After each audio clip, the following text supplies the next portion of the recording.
ओम नमः सिद्धेभ्यः।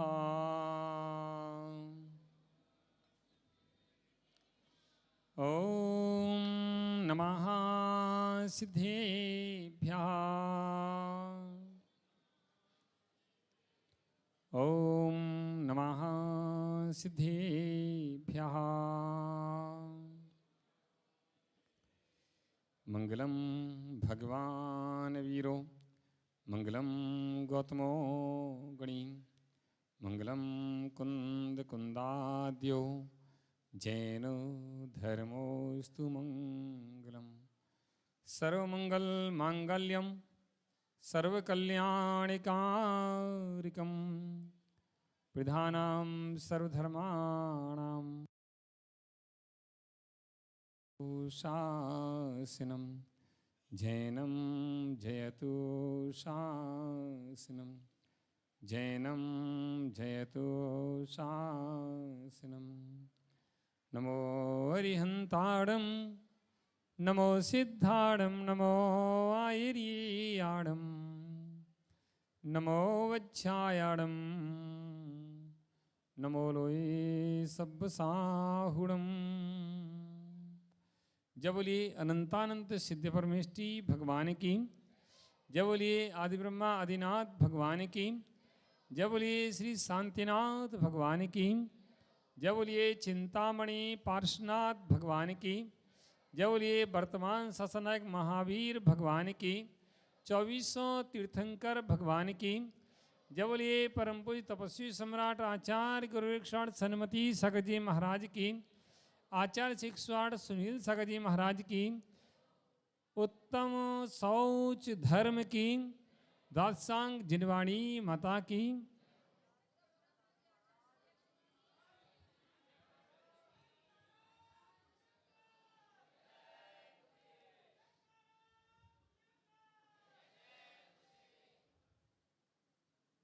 प्यारे बंधुओं,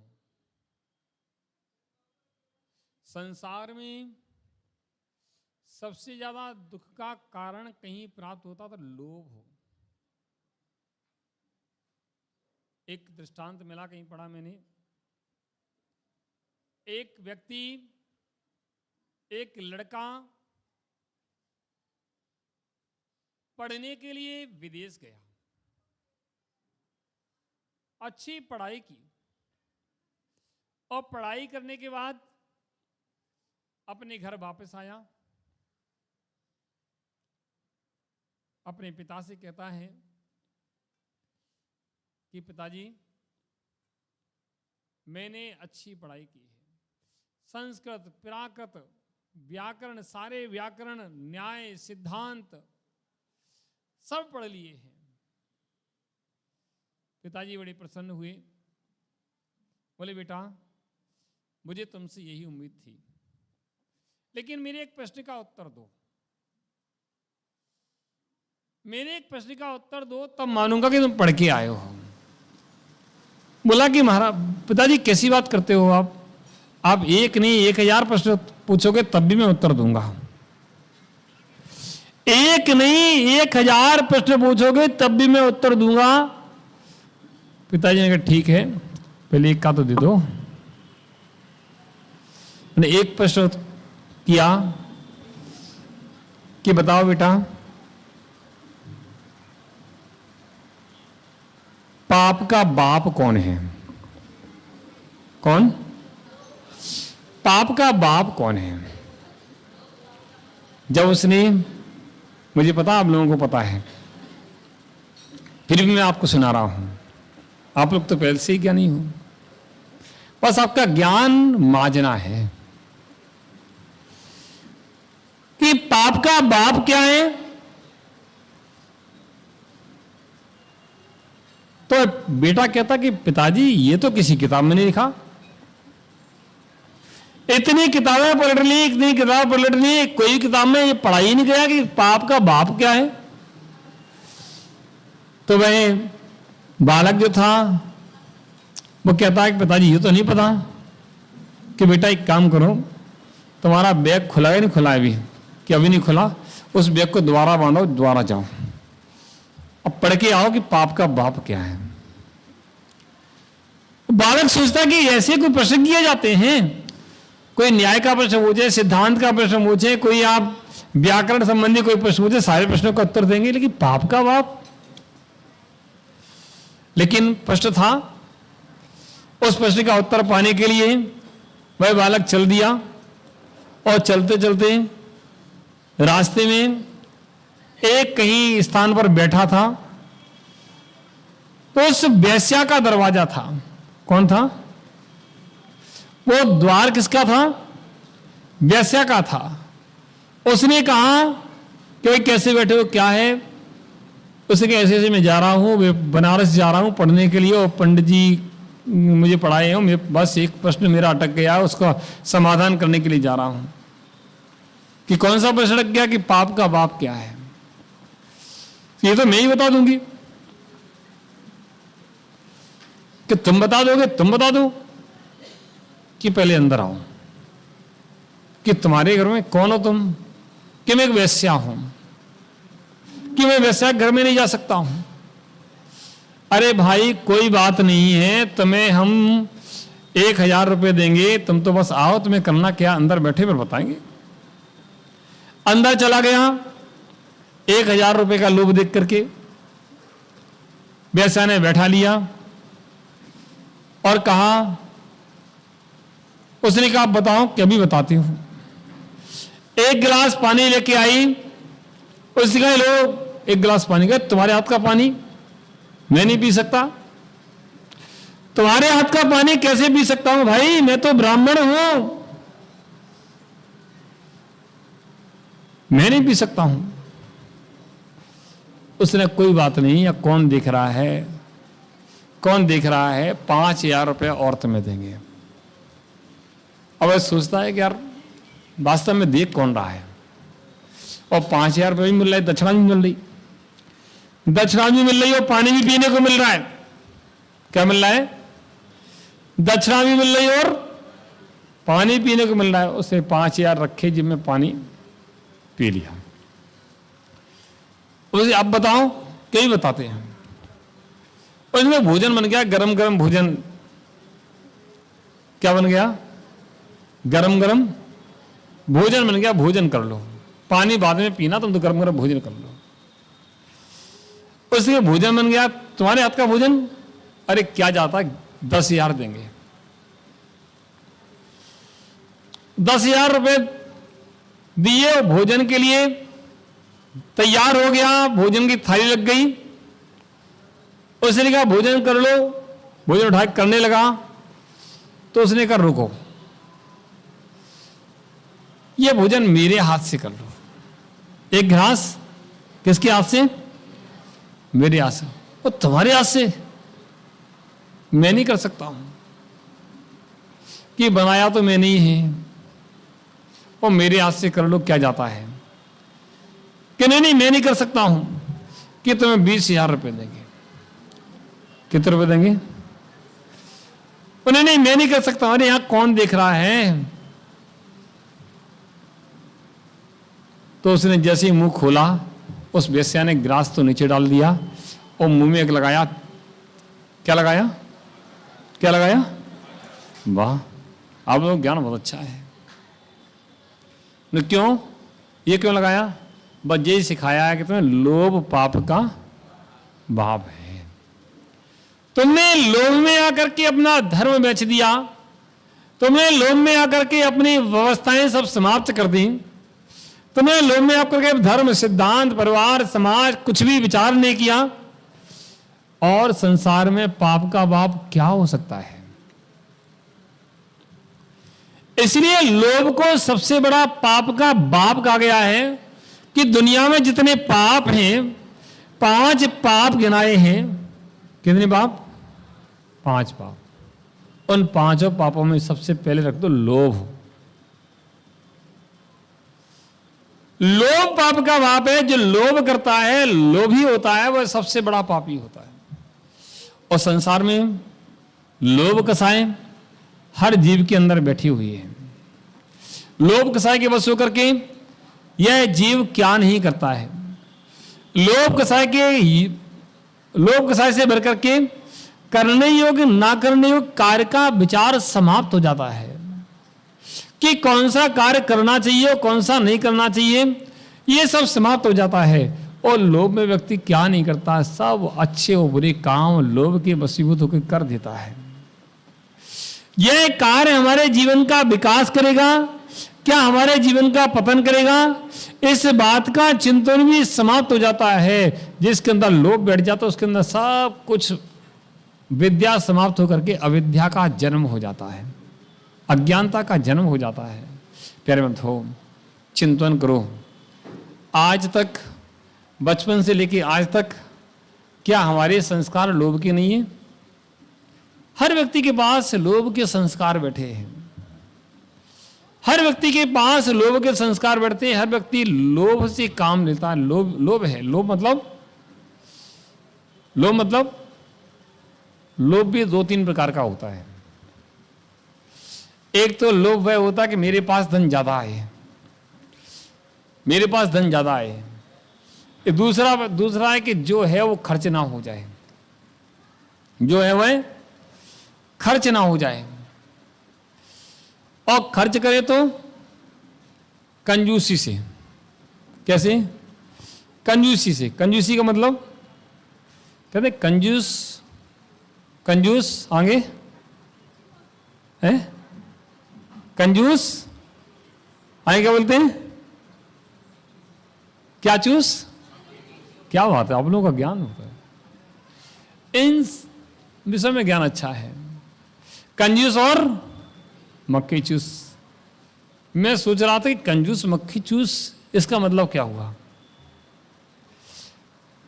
कभी सोचता था बैठ करके, जब छोटा था, जब सोचता था कंजूस मक्खी चूस ऐसा क्यों कहते हैं, तब एक दिन समझ में आ गया मेरे। कैसे समझ में आया? एक दिन में ऐसे घर में था तो पिताजी जाते थे दूध लेने के लिए, ताजी दूध भैंस का निकलवा के लेके आते थे। उस दिन दूध नहीं मिला तो मम्मी ने कहा जो डेयरी से दूध लाओ। मैं दूध लेने गया और डेयरी वाले के पास पहुंचा, उससे कहा इसमें 2 लीटर दूध दे दो। उसने अभी देते हैं, बैठ जाओ, अभी आ रहा है दूध। बैठ गया। मैं देख रहा था वहाँ सारी क्रियाकलापों को कि एक तरफ फिल्टर मशीन लगी है, उसकी क्रीम निकल रही है और दूध वाले आ रहे हैं, बाल्टी रख रहे हैं, ऐसा कर रहे हैं, दुनिया के काम चल रहे थे। मैं सब देख रहा, उसने कहा अभी देते, बैठ जाओ बेटा। बैठ गए। मैं देख रहा था जिस क्रीम निकल रही थी उस क्रीम में 5-7 मक्खियां गिर गई थी। क्या गिर गई थी? मक्खी। इधर दूध निकल रहा था, इधर क्रीम निकल रही थी, उस क्रीम में 5-7 मक्खी गिर गई थी। तो मैं देख रहा था, मुझको बड़ा दर्द हुआ, वो तड़प रही थी। तो मैंने उससे कहा कि भाई ये मक्खी गिर गई, इसमें इसको थोड़ी सी अलग निकाल दो, बच जाएंगी, मर जाएंगी। उसे बैठ जा बैठ जा। मैं छोटा था, बैठ गया, कुछ कह भी नहीं सकता, लेकिन अंदर से लगा कि गलत हो रहा है। मैंने फिर खड़ा हुआ, मैंने कहा भाई इसको निकाल दो मक्खियों को। अब की बार उसने मक्खी ऐसे निकाली और ऐसे निचोड़ दी, ऐसे निकाली, ऐसे निचोड़ दी, निकाली और निचोड़ दी, और ऐसे क्रीम रह ना जाए ऐसे करके भगोने के कोने से पहुंची थी उसको।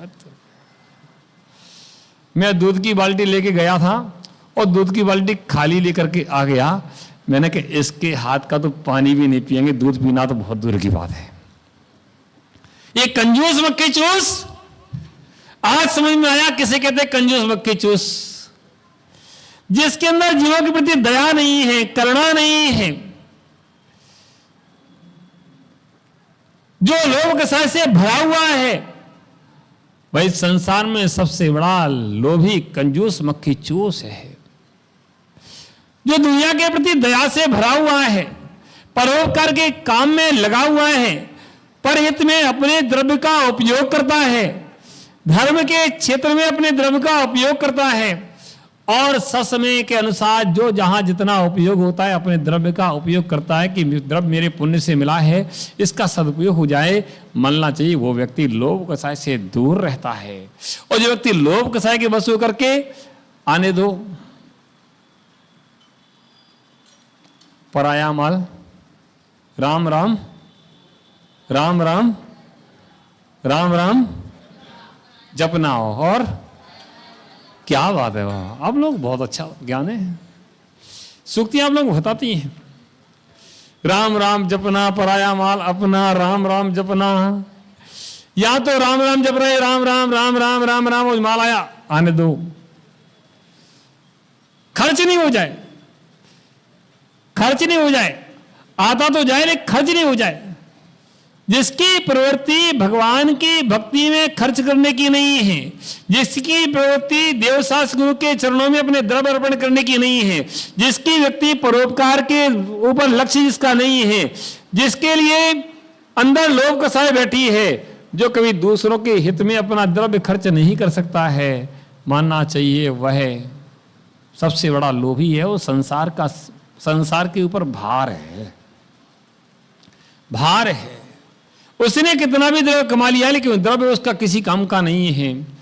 भाई कितना भी जोड़ लेना, कितना भी इकट्ठा कर लेना, तुम्हारा कुछ भी तुम्हारे साथ जाने वाला नहीं है। जो तुमने दे दिया है, जो तुमने परोपकार में लगा दिया है, वह सब तुम्हारे साथ में जाएगा। और जो तुमने रख लिया है, जो जोड़ लिया है, अगले जन्म में उसके ऊपर क्या क्या बोला, मुझे सुनाई कम देता है। आप लोग बहुत ज्ञान है। अगले जन्म में क्या होगा, उसके ऊपर सांप बन के बैठेगा। ओहो, सांप मत बनना, अच्छे आदमी बन जाना। अगर अच्छे आदमी बन जाओगे, दान धर्म में अपने मन को लगाओगे, लोभ कसाय को दूर रखोगे, तो सांप नहीं बनोगे। नहीं, अगले जन्म में क्या बनोगे, क्या बनोगे? आवाज निकल रही धीरे धीरे, सांप। किसको सांप बनना है? कि महाराज मुझे बनना है, इसलिए कि सांप दूसरे को डसता तो बड़ा मजा आता है। अरे भाई, सांप नहीं बनना। आगे नीचे क्या? अरे चूहा होगा, चूहा। आ गया क्या? हम समझे आ गया शायद। अरे भाई, सांप नहीं बनना, अच्छे आदमी बनना, परोपकार करना। परोपकार करोगे तो सांप नहीं बनना पड़ेगा। एक स्कूल में अपन लोग जब छोटे थे तब एक लाइन पढ़ाई जाती थी, आप लोगों को ध्यान है कि नहीं? क्या? नदी किनारे सांप है और झूठ बोलना पाप है। तुम्हारे पास खूब माल रखा है कि नहीं? मेरे पास नहीं है, मेरे पास नहीं है, मेरे पास नहीं, मेरे पास नहीं है। अरे भाई, है उसी में से कुछ बांटना सीखो, है उसी में से निकालना सीखो, उसी में से देना सीखो। अगर तुम्हारे पास 4 रोटी है तो 1 रोटी किसी को देना सीखो। पहले के लोग भोजन भी करते थे तो भोजन करने से पहले थाली सामने लग जाती थी तो भगवान के नाम का स्मरण करते थे, और भगवान के नाम के स्मरण करने के बाद आधी रोटी निकाल करके अलग रख देते थे। किस लिए? ये आधी रोटी हम किसी परोपकार के काम में लगाएंगे। समझ रहा बात को? मैंने देखा है, आधी रोटी निकाल करके सबसे पहला ग्रास निकाल करके अलग रखते थे। किसके लिए? ये किसी जीव के, गाय आदि के लिए हम ग्रास देंगे। आप लोग निकालते हैं क्या? कितने लोग निकालते हैं? हाँ, 10-5 लोग होंगे निकालते होंगे, 10-20-50। हाँ, बहुत सारे लोग हैं, बहुत सारे लोग, बहुत बढ़िया। बस यही हमारी प्रवृत्ति है, यही हमारी लोभ कसाय से रहित प्रवृत्ति है कि भाई एक गिलास हम किसी दूसरे के लिए निकाल कर रखें। हमें जैसी भूख लग रही है ऐसी भूख दूसरे को भी है, हमें जैसी प्यास लग रही है ऐसी प्यास दूसरे की भी है, हमारी जैसी तकलीफ जैसी ऐसी तकलीफ दूसरे की भी है। ऐसी तकलीफ, ऐसी प्यास, ऐसी भूख जिसके मन में ऐसा भाव आ जाता है कि ऐसी दूसरी की भी है, हमें इसके लिए भी करना चाहिए, मानना चाहिए वो संसार का सबसे श्रेष्ठ व्यक्ति है। एक ग्रास से तात्पर्य नहीं है, एक ग्रास निकालने से तात्पर्य यह है कि आपने अपने लोभ कसाय का विसर्जन किया है। आपने मन में भाव किया कि मैं खा रहा हूं तो मेरे साथ में दूसरे जीव को भी भोजन मिलना चाहिए। अगर आपने ये भाव किया है मेरे साथ में दूसरे जीव को भी भोजन मिलना चाहिए, तो मानना चाहिए आपका भोजन का निवाला कभी जीवन में छिनेगा नहीं। आपको परभाव में भी भोजन मिलेगा। जो दूसरों को भोजन कराता है उसको भोजन मिलता है, मिलता है। जिसने खाना ही सीखा है और खिलाना नहीं सीखा, उसने क्या सीखा? अरे खाओ अच्छी बात है, खिलाना भी सीखो, अच्छी बात है, संसार के भोग भोगो, लेकिन दूसरों को भी उसमें सुविधाएं देना सीखो। अगर हम भोग भोगते हैं, अच्छा भोजन करते हैं, तो उस भोजन में दूसरे का भी हिस्सा रखो। अगर हम ऐसा रखते हैं, तो ऐसा करते हैं, तो हमारा जीवन श्रेष्ठ जीवन बनता है। संस्कार अच्छे बनते हैं, परिवार में अच्छे संस्कार जाते हैं, बच्चों के पास अच्छे संस्कार जाते हैं। और नहीं, तुम नहीं, हम अकेले। अच्छा, एक रोटी हो और दो लोग खाने वाले हों और भूख 3-3 रोटी की हो, तो क्या करोगे? झूठी बात मत बोलना कोई भी। आज सारे परिवारों में एक ही बात की पीछे लड़ाई होती है कि उसकी थाली में रसगुल्ले 2 चले गए, हमारी थाली में 1 आया है। उसकी थाली में व्यवस्था ज्यादा अच्छी दिख रही हो, मेरे में कम दिख रही है। मेरे साथ 2 हाथ किया जा रहा है, मेरे साथ में अच्छा व्यवहार नहीं किया जा रहा है। ये कोई मतलब है? ऐसे परिणाम आ ही जाते हैं। अगर सबके लिए 1-1 गिलास दूध दिया जा रहा हो और तुम्हारे गिलास में आधा दूध आ जाए, आधा गिलास आ जाए, तो तुम्हारे मन में आ ही जाएगा कि मेरे पास आधा गिलास क्यों है, इसको बदलो जल्दी से, दूसरा वाला दो, दूसरा वाला दो। मन में जब परहित का भाव होता है तो गिलास नहीं दिखता है। मन में परहित का भाव होता है तो ये दिखता है कि सब लोग सुखी हों, सबको खाने को मिले, सबको खाने को मिले, सब सुखी होंगे, तो सब सुखी होंगे, तो सबके साथ में कि मेरा पेट मैं ना दो। आपको सब आता, देखो ज्ञान आपको सब है। मेरा पेट हाउ, मैं ना दो खाऊ, पैर बंद हो। बड़ी विडंबना है कि हम मन में सोचते कुछ हैं, वचन से करते कुछ हैं, वचन से कहते कुछ हैं, काया से करते कुछ हैं। जो दिखाना चाहते हैं वो ये करना प्रारंभ करते हैं, तो जीवन में बहुत बड़ा बदलाव हो जाए, जीवन में बहुत बड़ा बदलाव हो जाए। पैर बंद हो। लोभ पाप का बाप बखाना, लोभ पाप का बाप बखाना, शास्त्रों में लोभ के पाप का बाप कह दिया है। पैर बंद हो। ऐसी लोभ कसाय से बचना चाहिए। लोभ कसाय केवल आपको ही नहीं होती है। लोभ कसाय के लिए आचार्यों ने कहा ये 10वें गुण स्थान तक चलती है। कहां तक? 10वां गुण स्थान किसका? आपका कौन सा गुण स्थान है? कौन सा? चौथा कि पहला? पहला गुण स्थान कौन सा कहलाता है? मिथ्यात्व। और चौथा गुण स्थान सम्यक्त्व। आप लोग सम्यक दृष्टि की मिथ्या दृष्टि हो? है? कौन कौन सम्यक दृष्टि? हाथ उठाना। अब सोच में पड़ गया महाराज कहां फंसाना चाहते हैं। हम फंसा नहीं रहे हैं, हम निकाल रहे हैं। फंसाने का काम नहीं है अपना, निकालने का काम है। हमें सम्यक दृष्टि की पहचान भी होना चाहिए कि सम्यक दृष्टि की पहचान क्या है। छोटी छोटी बातों पर जो लड़ता है वह सम्यक दृष्टि नहीं होता है। जो अपने अंदर लोकोद मान माया लोभ के भाव को घुसेरे हुए वह सम्यक दृष्टि नहीं होता है। जिसके अंदर परिहित का भाव नहीं है केवल सहित का भाव है, वह सम्यक दृष्टि नहीं होता है। जो परित के भाव से सहित हो, दूसरों के भला करने का जिसका भाव हो, परोपकार का जिसका भाव हो, किसी दुखी को देख करके उसके दुख दूर करने का जिसका भाव हो, वो मानना चाहिए कि वो सम्यक दृष्टि है, सम्यक दृष्टि। पूजा तुम करते हो। एक बार 4-5 बहन जी पूजा कर रही थी और पूजा करते करते थाली के बादाम हो गए खत्म, एक बादाम रह गया। देखो को लोग कहाँ का चलता है, एक बादाम रह गया, उसमें भी एक बहन जी ने जल्दी से अपने हाथ में ले लिया। अब नंबर आ रहा, फल का चढ़ाना है कि मेरे हाथ से ही चढ़े।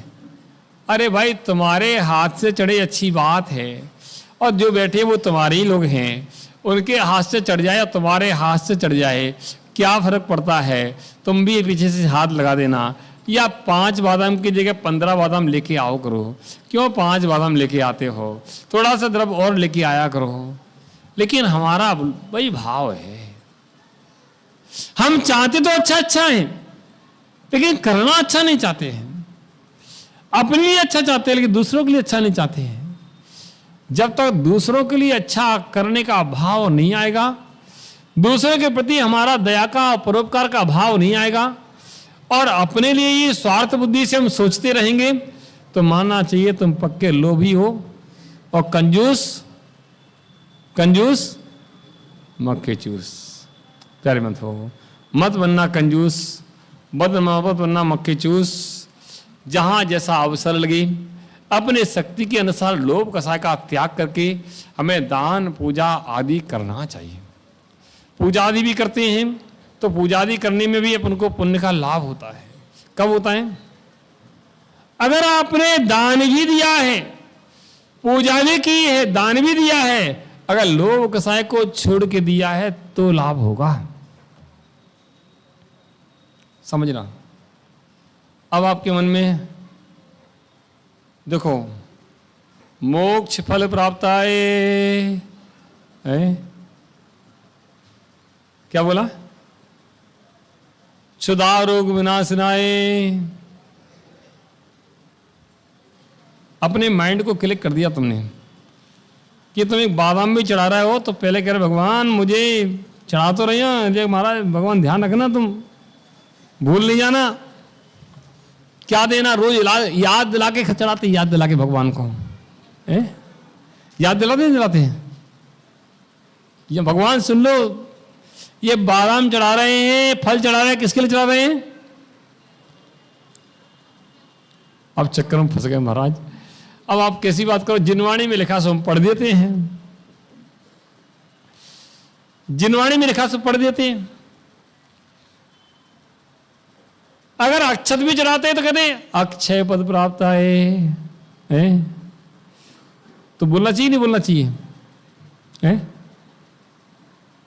बोलना चाहिए कि नहीं बोलना चाहिए? बताओ, बोलना चाहिए।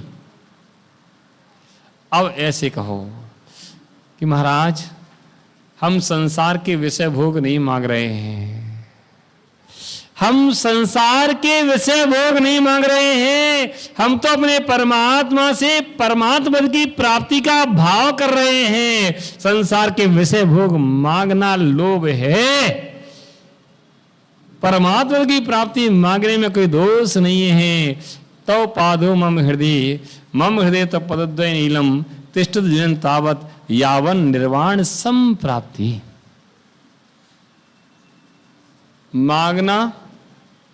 मांगना जरूर,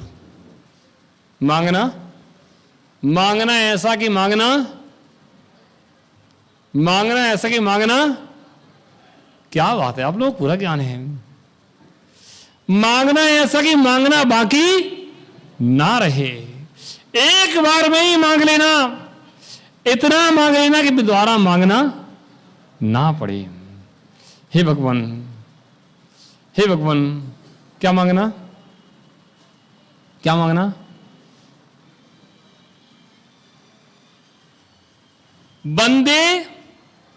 बंदे क्या है? थोड़ा सा ध्यान दिलवा दो, आप बता देते हो पूरा। सूत्र बहुत सारे याद हैं, बस ध्यान दिलवाना पड़ता थोड़ा सा।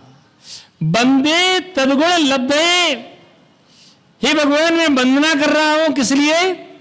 तदगुण लब्धे, आपके गुणों की प्राप्ति के लिए।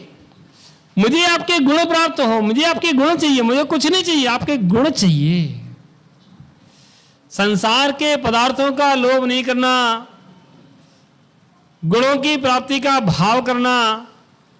अगर संसार के पदार्थों का लोभ करोगे तो तुम्हें संसार के पदार्थ तो कदाचित मिल भी जाएंगे, क्योंकि भगवान जिनेंद्र की भक्ति करने से सब कुछ मिलता है। भगवान जिनेंद्र की भक्ति करने से सब कुछ मिलता है। संसार के पदार्थ भी मिलते हैं, मोक्ष भी मिलता है, लेकिन लोभ करके संसार के पदार्थों का लोभ मत करना। तुम तो तीन लोक के नाथ की भक्ति करना। तीन लोक के नाथ की भक्ति करोगे तुम्हारा जीवन सुधर जाएगा, समझ जाएगा, तुम्हारे जीवन में आनंद बढ़ जाएगा। प्यारे बंधुओं, सबके लिए मंगल आशीर्वाद है। समझदार, आप लोग समझदार हैं। समझदार के लिए इशारा ही काफ़ी है, ज़्यादा बोलने से कोई लाभ नहीं है। हम बोलते रहेंगे तो कोई कुछ नहीं होगा। आपके महाराज आप तो सुनाए जाओ, सुनाए जाओ, सुनाए जाओ, आप तो सुनाए जाओ। क्यों? कि महाराज आपसे पहले ही बहुत लोग सुना के चले गए हैं।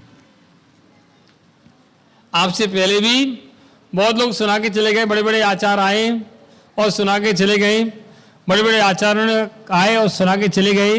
आपका काम सुनाना, हमारा काम, आपका काम सुनाना और हमारा काम सुनना। आपने सुना दिया, हमने सुन लिया बात। जितेंद्र भाई, ऐसा नहीं है? नहीं, ऐसा नहीं है। अरे सुनने से हृदय में परिवर्तन होता है, सुनते सुनते हृदय में समझ में आता है। आज भले ही समझ में आए ना आए, लेकिन कल जरूर समझ में आएगा, क्योंकि वो संस्कार पड़ता है। इन संस्कारों से हमारा जीवन अच्छा बनता है। इसलिए जिनवाणी हमेशा सुनते रहना चाहिए, धर्म की बातें हमेशा सुनते रहना चाहिए। भले समझ में आए ना आए, लेकिन कालांतर में समझ में आता है कि महाराज ने ऐसा सुनाया था, महाराज ने ऐसा बताया था, हमें ऐसा नहीं करना चाहिए। प्यारे बंधुओं, अपने जीवन को सार्थक करें, लोभ कसाय को खत्म करें, अपने जीवन को महान बनाएं। इन्हीं मंगल भावना के साथ सबके लिए मंगल आशीर्वाद। जय बोलिए आचार्य कुशल सन्मति सागर जी महाराज की।